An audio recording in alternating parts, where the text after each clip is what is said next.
Hello friends! Today I am going to show you how to cook a special one-dish meal fried rice.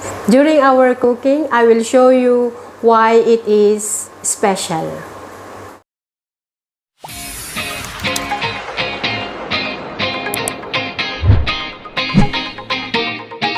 These are our ingredients.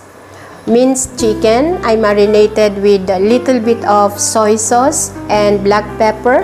We have garlic, minced onions, black mushroom, capsicum, carrots, chilies, vegetable oil, soy sauce. In addition to this, we have black pepper, scrambled eggs, sugar, crushed almonds and cashew nuts.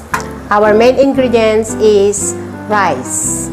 This is optional. We can also put a drizzle of sesame oil. Let us put oil in the pan. Put the garlic. Saute our onions.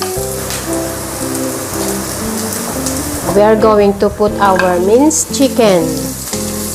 Maybe you're wondering my chicken is little dark in color because I marinated with soy sauce and black pepper.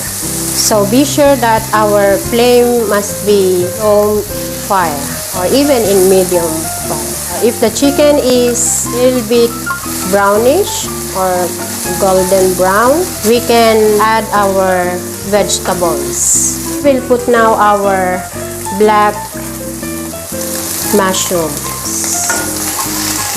our carrots,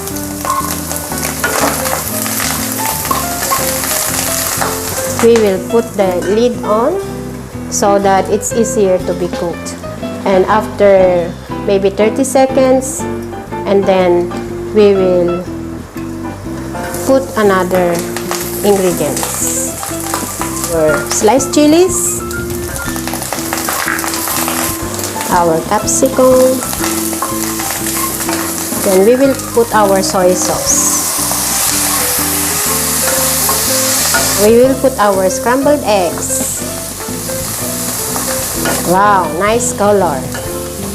We can put our black pepper,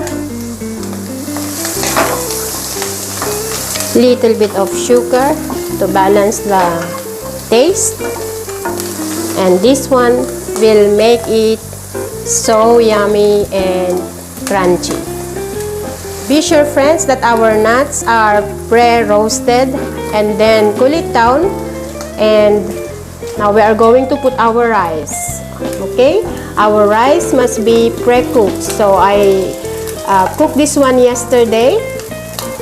I put it in the fridge, and the good thing is that we use basmati rice. It's easier for us to separate the grains.